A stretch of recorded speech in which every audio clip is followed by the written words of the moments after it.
Welcome, friends. This is so great. This is so great to have everybody here for our first community conversation of the year. As many of you know, we began this year. We hit the ground running this year with the Whose Faith Is It Anyway panel, proclaiming a Black Unitarian Universalism. Had some incredibly wonderful people sharing and visioning and just learning us up about how many of us as Black folks, enter into Unitarian Universalism and center Blackness in Unitarian Universalism. And we're going to continue that conversation with these community conversations. The plan is to focus on each of the 7 principles of Black lives for each of those conversations, and have some special guests with us to enliven those principles and help us think about what it means to live into those principles in deeper ways, to center our Blackness in our Unitarian Universalism. And so that's why we are here, right? There has been a longing to go deeper among Black UUs. We heard that at the convening. We certainly heard that at Revival last April, and we certainly got that in the survey that folks completed last October. So we're here to do the thing. We're gonna just enjoy listening and learning and sharing with one another. And I'm thrilled to have all of us here together. So with that, we are going to have Dr. Takia Amin, who is co-facilitating this conversation with me, introduce our special guests. Welcome again, everybody. Hello, everyone. Takia Nur Amin here, Content Director and member of the BLUU Organizing Collective Board. Very excited to be with you for what is our first community conversation in 2019. Just wanted to share with everyone very briefly that one of the things we were committed to doing this year as the BLUU Organizing Collective Board is to have some conversations within our BLUU community around aspects of Unitarian Universalist theology. This was a desire that was articulated to BLUU at the convening held, as Reverend Michael mentioned. And also, when we did our survey of Black Unitarian Universalists, a desire to dig deeper and to move both through and beyond Unitarian Universalism's principles and sources was something really heightened in the survey. We also know that for many Black Unitarian Universalists who, for whatever reason, may feel marginalized in congregational life, the desire to be in community, to explore these themes and topics is a deep and very real one. And so to the extent that we could provide space to do that as we move towards our BLUU Symposium, which you'll hear about in just a little bit, we thought it would be great to have these monthly conversations. And we encourage everyone to just relax, get comfortable, be yourself. Feel free to raise questions, ask questions at the appointed time. Be yourself. We welcome you, we affirm you, and we're glad that everybody is here. I have the distinct pleasure of introducing our 2 featured guests. And let me just say that when we were thinking about who to have for this conversation and kind of dreaming up who we would ask, the 2 people who are here tonight are the 2 people who we really wanted for this conversation. And we just knew they were going to be too busy to make time for us. So the fact that these members of our community made time to be with us in conversation in the midst of their very busy and demanding schedules is just an honor and a pleasure. I personally feel effervescent about it. I'm just bubbling with joy over here. So it is my distinct pleasure tonight to share that we have Reverend Sophia Bettencourt, who is Assistant Professor of Unitarian Universalist Theologies and Ethics at Starr King School for the Ministry. She's a PhD candidate at Yale in the Departments of Religious Ethics and African American Studies, and her work focuses on environmental ethics of liberation in a womanist and Latina feminist frame. And I have to say that part of the reason why I am so excited that Reverend Sophia is here is because she's someone I heard about long before I met her. as I articulated a desire to have my Unitarian Universalism framed through a womanist lens that felt more authentic and reflective of my lived experience. Everybody said, oh, you have to talk to Reverend Sophia. You have to talk to Reverend Sophia. And in addition to being a brilliant theological mind in our faith, she is a warm and intelligent person. She is an expert when it comes to knitting. She is an amazing, amazing, amazing person to share space with. And she has been very generous in terms of providing pastoral care and support to the BLUU Organizing Collective Board, for which we are very grateful. So I'm going to mute myself very quickly and let Reverend Sophia say hey to everybody. Hello, beloveds. It is a joy to be with all of you. I mean, honestly, the question, what does it mean to center Blackness in my Unitarian Universalism? Like, making my schedule work to be here is centering Blackness in Unitarian Universalism. This is community. This is what matters. This is priority and faith and value. And I am just delighted to be here. And a thing that Takia did not say, the first time Dr. Mina and I got together, we just started misbehaving from the jump. And it is such a joy to have you in my life and to have all of you in my life. Thanks for having me. I love it. That's what community feels like. I'm also just pleased and honored that we have the Reverend Bill Sinkford, who serves as senior minister for the First Unitarian Church in Portland, Oregon, but is known more widely for being the 7th president of the Unitarian Universalist Association of Congregations. His installation as UUA president made him the first African-American to lead our association. And I have to say, my first General Assembly was in 2009 in Utah. And I was very excited because I had read about Reverend Sinkford and sort of followed everything that I could in UU world, but I really wanted a chance to kind of get up close and personal.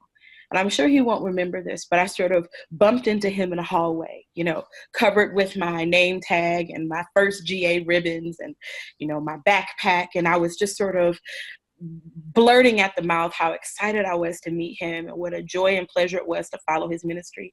And he put his hands on both of my shoulders and said, "You don't know how glad I am that you're here."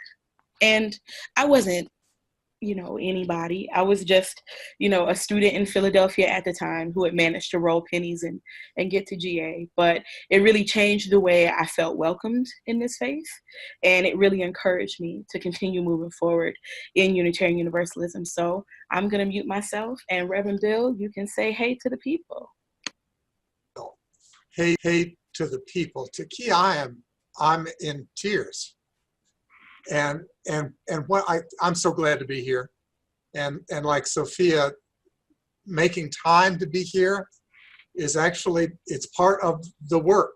It is part of the joy, but it's also part of the work.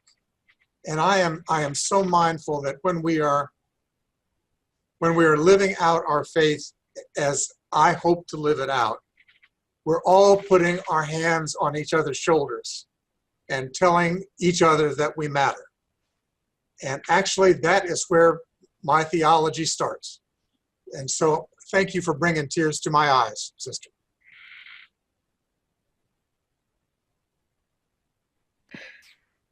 That's so wonderful. I want to say briefly that part of what we've been coming to in terms of the BLUU Organizing Collective Board is an understanding that the work we do as BLUU is really centered in our love for Black people. It comes from our love for Black people and our affirmation of the wholeness and fullness of Black life.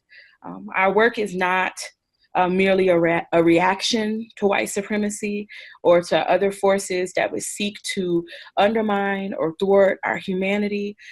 It's really centered in our love for ourselves and each other. At the same time, I was talking to Reverend Michael about this earlier today. There's also sort of a profound weariness that we are beginning to articulate and hear from other Black Unitarian Universalists, that for many of us, we have not had the experience of engaging with ministers in our faith tradition for whom the affirmation of Black life and the liberation of Black people is a centerpiece of their ministry.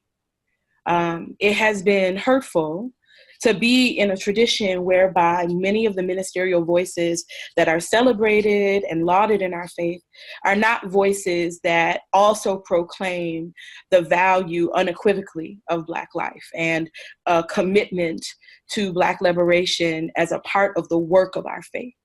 And so we're hoping that in this conversation about Black love, that's something we might hold on to and remember, that this conversation comes out of a deep love and joy for Black people, and also a real desire to see the affirmation of Black life and a commitment to Black liberation as a part of the work of our faith, not something that is somehow ancillary to the way we understand Unitarian Universalism. Reverend Sinkford, I'm going to start with you, and then Reverend Sophia, I'm hoping you can follow up.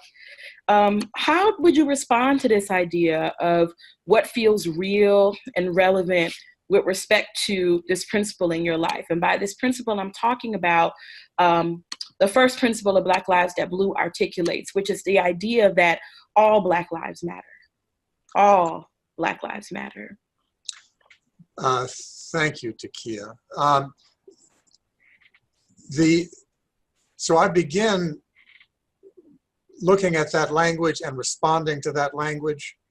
And the first thing that it calls up for me is a recognition that all Black lives, meaning all of Black lives, however they are embodied, and whatever beautiful ways we embody our lives, matter. So it's an invitation to recognize specificity among us, as well as those things that we share. And both of those things, it seems to me, are important elements. This is a recasting, at least as I understand it, of the Unitarian Universalist first principle, the inherent worth and dignity of every person. And those of you who have heard me preach know that I often critique that first principle because it feels so thin. And the reason that I think it feels so thin to me is that it lacks specificity. It's an invitation to assume commonality when we have not even taken the time to make sure that we all matter in the conversation. And so I love the recasting. That all Black lives matter, because it puts us in that place of understanding that a robust universalism actually begins in the specificity of identity and real lived experience, rather than in some grand and shallow commonality. And if we can begin at that level of specificity, you see, I think that's where love emerges, when you're actually loving the reality of life. So that's an initial thought. Thank you so much for that, Reverend Sinkford. Reverend Sophia, what do you have for us on that idea? Oh, goodness. So many things. I will choose among them.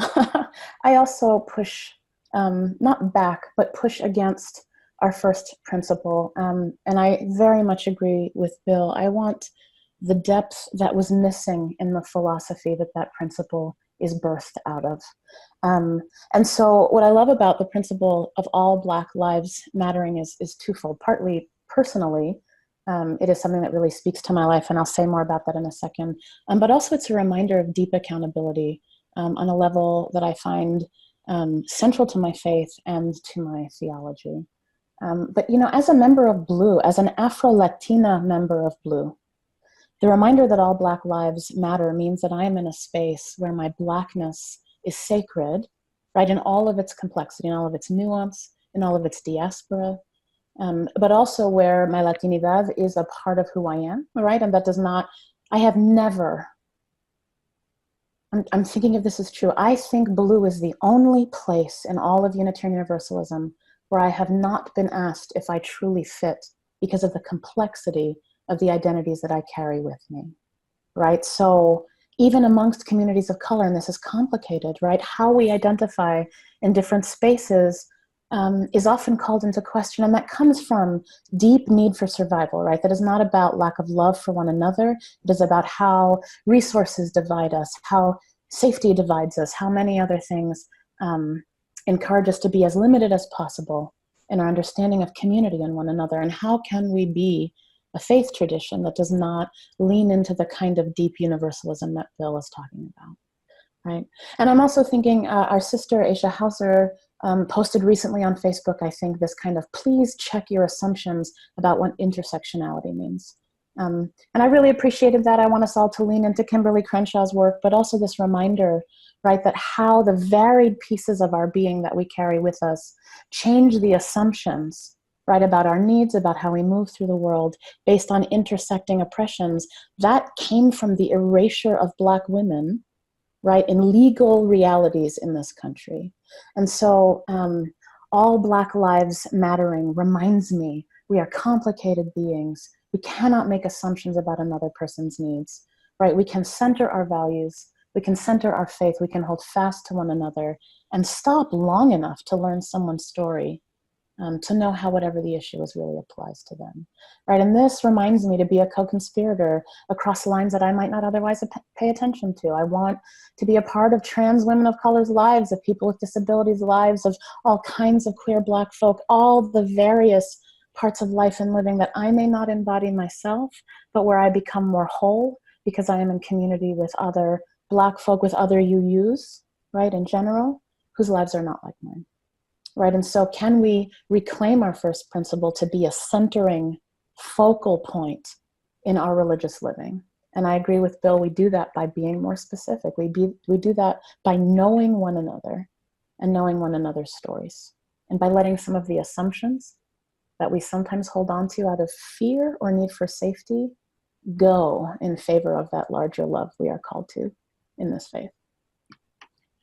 Thank you. I need to follow up on that and say, what both of your answers point me to is that in the BLUU Organizing Collective, one of the things we talk about as a deep source of pain that we've felt and that we've heard expressed from other Black Unitarian Universalists is that in our experiences in this faith, the first principle is often sort of refracted through this white supremacist lens where the inherent worth and dignity of every person is meant to mean I am a special individual who deserves whatever comfort I require in order to be in a space, right? It's about my right to opinion, my right to be inappropriate, my right to sort of hurt other people without consequence or accountability. And as a covenantal faith, a faith that is about relationship, that idea just didn't make sense for us as we're thinking about, building a community that centers Black love and justice. When we talk about this idea that all Black lives matter, yes, it is about, sort of our individual lives, but it also, I think, is meant to remind us of how to interact with each other, right? That you matter, that you're important, that maybe we can't create spaces that are perfect for everyone, but maybe we can make spaces that can be good for all of us as we struggle and strive to live out the fullness of our faith together, and that's a part of the work of what it means to be Unitarian Universalist. I wanted to follow up with this idea of, since we're talking about this first principle of Black lives, how does this idea of all Black lives matter guide us in living out a Unitarian Universalism that centers Blackness? And the reason why we're lifting this up is because many of us have had the experience in our faith of being told either explicitly or implicitly that you can't be both committed to Blackness and committed to Unitarian Universalism. That you can't have something that is decidedly Black and decidedly Unitarian Universalist at the same time. This has come up a lot as we've sort of developed BLUU worship services and things like that, but also as a kind of identity, right? That if you are committed to Unitarian Universalism, it means you are willing to sort of sublimate Blackness in favor of a kind of multiracial unity that is more important. This idea that Unitarian Universalism is somehow at its best when we are all together in this sort of picture of, I don't know, United Colors of Benetton, rocking back and forth in kind of a watered down image of Dr. King's dream. So Reverend Sophia, I want to stay with you on that. This idea that we can have a Unitarian Universalism that centers Blackness is anathema to a lot of people. How would you push back on that? Oh, I'm still at a watered down version of Dr. King's dream. Lord have mercy. Yes. You will not be shocked to hear that I have heard similar sentiments. They absolutely predate BLUU, right? We have been scared of caucuses since, I'm trying to remember, I prefer Bill's term for this, right? But since the empowerment controversy in the late 60s, right? There is this inherent fear that somehow we will lose who we have been, or lose our center, or lose our authority, or lose one another, which is a more fair, concern on a relational level if we ever separate. And that comes from old stories in the walls that I think we haven't fully unpacked. And to me, my commitment to Unitarian Universalism is to the values, to the ethics, to the tradition of Unitarian Universalism. It's not to the institutionalized structure that hasn't quite yet realized its own vision, right? And I don't mean to condemn it more than any other institution. Institutions inherently struggle. I hope we will forever have a vision that is ahead of where we are, right? Not in the scary eugenic sense, but in the sense of we should be called to something larger than ourselves and our faithful living. I do think there is this fear that that we will, split off into our own denominations and leave Unitarian Universalism as a dated white institution without anyone else participating in it. But to me, this is a fear-centered response. I want a love-centered response. I want a universalist response that understands, Reverend Tandeka wrote a curriculum for us in Tapestry of Faith that explores a whole bunch of Unitarian Universalist theologians from their personal stories and really leans into how their lived experiences changed their theological beliefs during their lifetimes. And I want that reality, I want that deepening for every single person who is engaged with Unitarian Universalism, whether they are a member of one of our congregations or not, right? This invitation to the free and responsible search for truth and meaning that is still accountable to community in some way, I think actually isn't true if there is not room for something like BLUU. Right, and so when we talk about a Black-centered Unitarian Universalism, which is only part of my Unitarian Universalism, what that means to me is we have had a very long history of centering primarily the experiences of wealthier white men, right, in the living tradition that we have inherited. And we actually gained a lot of freedom and a lot of value from their work. I want to see what a Unitarian Universalism evolves into as a living tradition as we center more people's stories. And that doesn't mean that we all, the United Colors of Benetton. It doesn't mean that we all have to somehow subsume parts of ourselves to create a that is not what we mean by multiculturalism in Unitarian Universalism. That's not what we mean. It's not about who happens to be sitting next to you on a Wednesday night or a Sunday morning, right? It's about how many kinds of stories we can center in our living that then broaden our theology and our lived understandings with one another. Right? You said the language of covenantal faith, and I know we're going to come back to that, but this reminder that it is how we are with one another that defines our tradition, right? More than our individual experiences or our individual beliefs does not mean that we erase our individual experiences or beliefs to be Unitarian Universalists, right? We center them knowing that there are multiple truths, knowing that we are more whole when we center more stories than simply our own, and that sometimes for our own spiritual well-being, or maybe most of the time, with joy and praise, right, we might center ourselves in community with shared living experiences, and that has value and depth and worth, and does not remotely detract from Unitarian Universalism as a whole. I never want to see the day where we believe that the full story of portions of our communities somehow make us smaller than we were. That's only logical coming from a place of fear. I will just say before I come to you, Reverend Bill, that one of the things we've had to push back on is, people who have critique this idea that when we're together in explicitly Black space, people have said, well, that must be boring, because it's just Black. As if Blackness isn't always already diverse and also multicultural already on its own terms, right? This idea that somehow we have to have the presence of other people in order for that to be true. And also when you're talking about, centering the lives and stories of our folks, I know this came up a little bit in the Who's Faith panel, but we've had several people ask, well, who are the Black theologians who are analogous to the sort of white intellectual giants that they're familiar with, right? As opposed to sort of realizing that if you're looking for sort of an articulation of Black UU theology, it's going to be in the lives of Black people. It's going to be in our living tradition. And that part of mining the richness of that is about being in community with each other. So Reverend Bill, I'm coming to you if you have any additional thoughts about this idea of a Unitarian Universalism that centers Blackness. Oh, many. First, I want to thank Sophia. Thank the conversation for acknowledging that the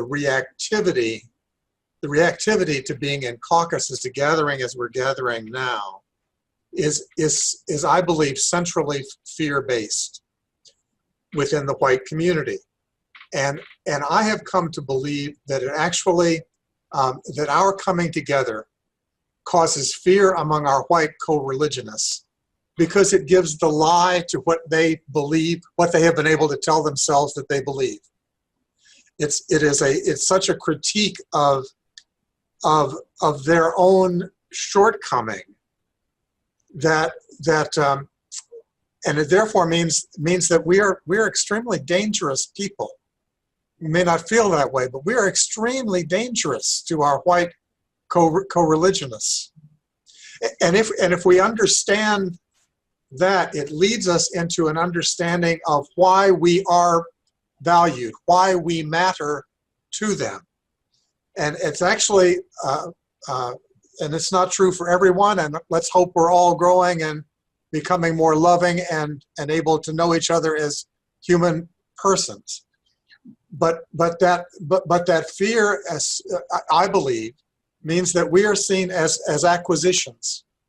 There because of and therefore when we set ourselves apart, there's a sense of loss, and it exposes an underbelly to the shallowness of that inherent worth and dignity that's claimed, that is more than many of our co-religionists can bear. We're very dangerous. We're very dangerous to those folks, and I believe that as long as that is the case, that we will continue to be perceived as dangerous. And my question is how, and that's a position of power, actually. And so my question that I ask myself and that I ask all of us is, recognizing that we have that, what does that power mean to us, and how will we use it? Both to support ourselves and to deepen our own life of the Spirit, life of love, but also to build a beloved community on those times and when we are able to re-engage and to engage with a broader community that crosses more of the identity boundaries that are real in our lives. I think these are live questions for me. I do not pretend to have answers, but I think they're real questions as well as live. Thank you for that, Reverend Bill. I want to stay with you here. We know that we are coming up on the end of February being Black History Month, February 13th being Black Love Day, where we are called to center love for ourselves, love for our community, a month that calls us to celebrate the contributions of Black people to this country. And I'm wondering if you can help us think through this question of how can Black UUs invest more fully in love for our history in this faith and each other as an element of faith?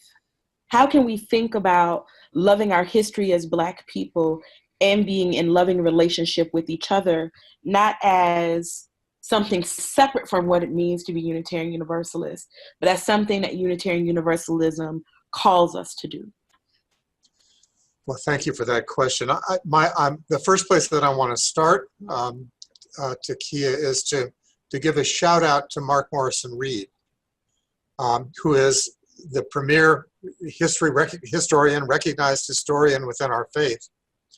And his recent work, which I had the privilege, they asked me to write a review of his book on the empowerment controversy for the Historical Society.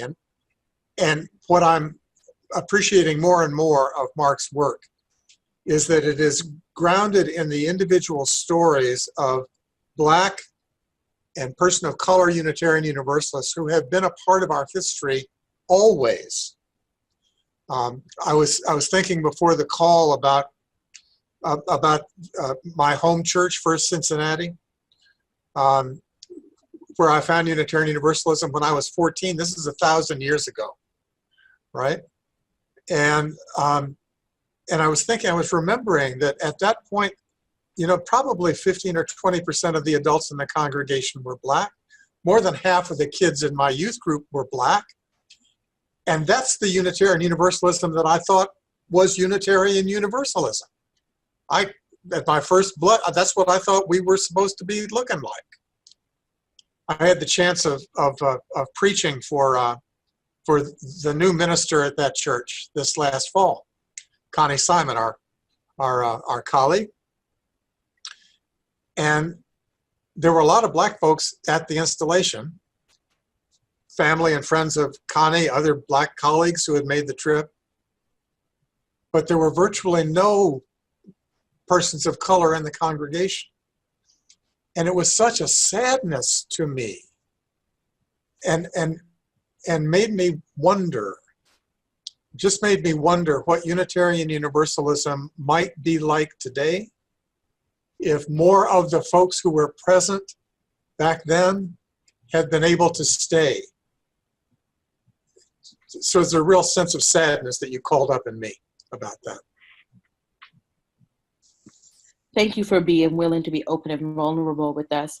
Reverend Sophia, do you have thoughts about that too? Staying on this idea of how can Black UUs invest more fully in our love for our history and for each other as an element of our faith and not as somehow separate or ancillary from what it means to be Unitarian Universalist? It's a great question. I definitely want to co-sign on everything Bill just said and to add two other things.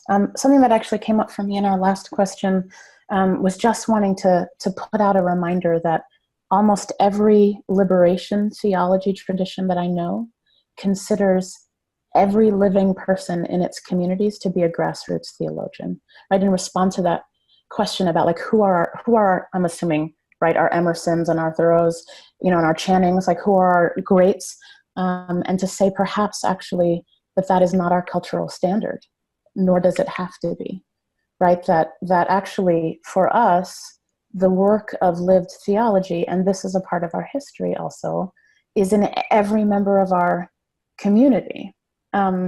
This is complicated though, when we talk about reclaiming our history, right? When we talk about knowing our history. I'm teaching a UU theologies class right now, and I think there is this real challenge that when I'm the professor teaching UU theologies, my students come really excited to hear an incredibly rich and diverse history of Unitarian Universalist theology. But I can't actually change who our main thinkers are over history, right? I can teach us with a different lens the voices that we study. And one of the things that has come up in our conversations, for example, I know that at the Schomburg in New York, this is a branch of the New York Public Library that is focused entirely on Black studies, on African history, on African American history. It's a beautiful place to go. If you're in New York, I just commend you to go just to be in awe of something. You will find so many things, right? But Reverend Etheridge Brown's sermons, boxes of them, are in the Schomburg. And I know that Mark Morrison Reed has actually done a lot of that work. But I want someone to be funded, to sit with those, to read all of his sermons, and maybe write for us what his theology was, right? What his central knowing of Unitarian Universalism was based on what he discussed in conversation with his congregation, right? With his community every week. It is harder to reclaim some of that written or expressed theology or history because we are not at the center of the dominant canon, and we're not at the center of the archives. As a scholar who's trained to do African-American religious study, what I know is that it is a moment of celebration and dancing and praise when you find one piece of paper in an archive. One, right? There'll be boxes of other things. And so two things. I think we need to, and I've heard BLUU express this beautifully, we need to understand ourselves as living Black history. I could not agree more, right? And also understand ourselves as grassroots theologians, right? That are contributing actively, regularly to the conversation about what matters in Unitarian Universalism, what our values are. And also I would like to see us lobby our institutions that have more resources to invest some of those resources in the, challenging archival work that a few of our scholars, bless them, have made sacrifices to do. And that we've funded more lately. I'm not going to say that we haven't done any of that, but there's so much out there that just the community doesn't have access to, right? And so that I understand the best of scholarship as just a bridge between people who do not have time to spend all day in an archive, right? And materials that are genuinely out there if we could only access them. And so I want us to prioritize the history that we know exists and the history we are contributing to today. Reverend Sophia, you are just making my nerd heart pump with joy and glee at the idea of reclamation in terms of sort of a Black intellectual heritage of Unitarian Universalism, and thinking about how we can spur energy and direct funds and resources towards reclaiming that as a part of our living tradition. Along those lines, I want to ask, we've been talking about this notion of love, and BLUU talks about in our vision this idea that we harness love's power in the work that we do. What does it mean to understand Unitarian Universalism as a faith tradition based on covenant, as opposed to creed or confession? That this is a faith tradition that is something that emerges in relationship, right? And that love might be a central part of that relationship. One of the things that I know for me has made Unitarian Universalism challenging, and we've heard this from other Black UUs, is that if you are a Black Unitarian Universalist and you have felt pushed out of congregational life or marginalized in congregational life, engaging with this notion of relationship that seems so essential to our faith is fraught and really can be painful for folks. So I'm wondering if you can help us think about what does it mean to understand UUism as a covenant-based faith, really centering this question of love and love for Black life. Oh wow, there's so much in there. I'm trained as an ethicist, so how we are in the world is always my default analysis, so just a couple grains of salt about that. But on a really basic level, my understanding of us being a covenantal faith means that what we commit to in our faithful living when we identify as part of this tradition is a particular way of being together in the world, right? And that is not like a behavior test. A spiritual covenant is our loftiest goal, right? It is the work that we live into, not the baseline, right? It's not the bare minimum of being in community. It is what community orients itself to. So that when I say I'm a Unitarian Universalist, knowing that our congregations are in covenant, which is what makes them Unitarian Universalist, what that means is that I've agreed that our principles that we express are central to my understanding of how I am meant to be with each of you in the world, and with people who are not Unitarian Universalists in the world, right? It orients my values in my living. We compare that to other faith traditions, right? That might be creedal, in which case identifying another religious tradition would mean that the beliefs that are held in common are what orient you in your living, right? It's still about how you move through the world with your values. And so for us to be covenant means that we are putting our living first, right? So that even when we come with multiple beliefs and perspectives, that doesn't mean we believe any and all things. We are actually the inheritors of a tradition. We are. So I'm always pushing back against that myth, but that the primary thing that keeps us in relationship is how we have agreed to be with one another. You know, if we go all the way back to the language of our first principle, I think we get confused sometimes, where we think that somehow UUs have just signed off on every single way of behaving in the world, right? Which in my mind has nothing to do with the inherent worth and dignity of every person. We are saying theologically on a belief level that even if you have acted completely outside of the values that we express, you still have worth, you still have goodness within you, even if you are choosing to ignore that goodness in your behavior, right? It means that even though I will not sanction certain behaviors, I may not empower them in any way, I still actually am required to see in you something that has the potential for goodness, which is actually deep spiritual work when we take on that language, right? And so the challenge with covenant, when you feel that people in your congregation have broken the basic covenant of how we will be with one another, right? When we are pushed out of our congregations, on some level, much of the time, how we say we are to be with one another isn't something that was lived up to fully or well. Right, and so I want to just kind of reframe. I don't think the problem for Black UUs or for UUs in any kind of identity group that we have, and I'm going to use this language, broken faith with too often. And I literally mean that on the line of covenant, right? If behavior, how we are with one another, how we center our values defines who we are, and when we are not living up to those values with portions of our community, we've broken our faith. So I don't think the problem is that it is hard for us to be in relationship with other UUs. I think the problem is that it's very hard to have faith in a covenant again when it has been broken regularly and frequently with regard to your inherent worth and dignity, with your sacred embodiment and self in the world. And so over and over again, the language that we hear is that we need rituals of lament. We need moments of truth-telling. We need ways to get back, not just, I don't want to just get to like reconciliation. We need ways to really talk about the patterns of breaking faith that so many of us have experienced and perpetuated. I know I myself have broken covenant with others. I have.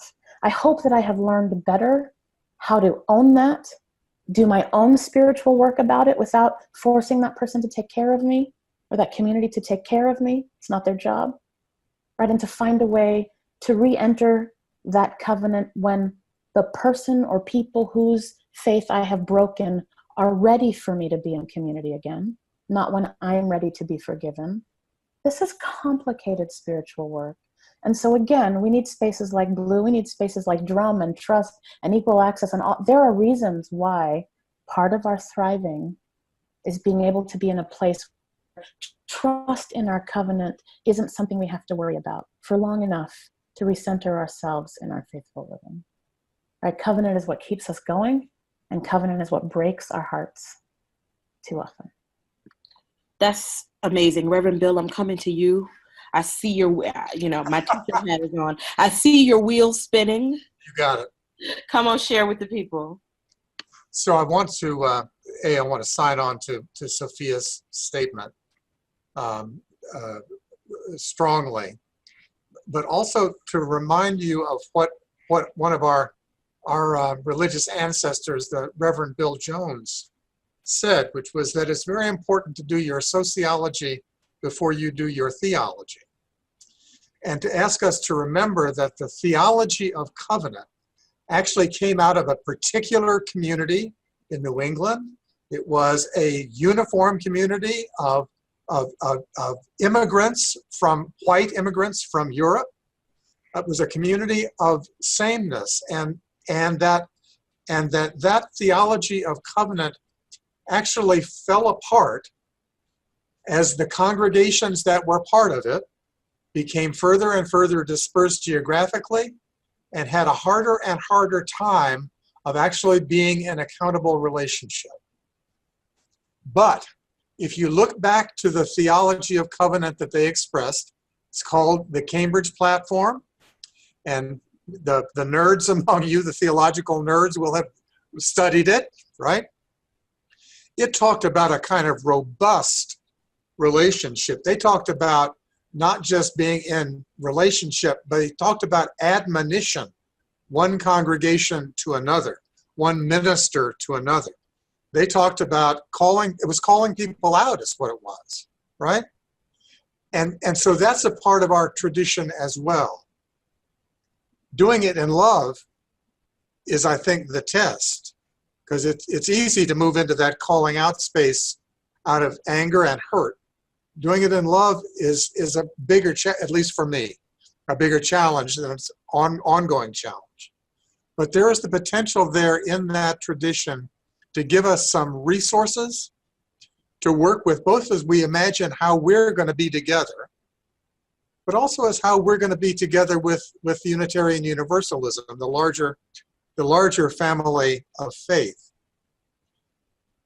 And the notion of covenant, in our congregations, it's usually, something that's, you sit down with a group of folks and you write things on butcher paper and you get out the magic dots and then somebody types it up and you put it in a file drawer, and that's about the last.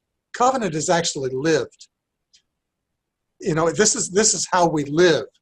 And it's the words we use to describe it are important, can be important standards for us, and the values that can be important, but it's how we live. It's the practices of our living. That's the heart of the covenant. And that's what I preach to my folks here in Portland. It's what I hope we can all try to center on, because it's the truth of our living that needs to inform us, rather than something which is far more ephemeral, and this is human stuff.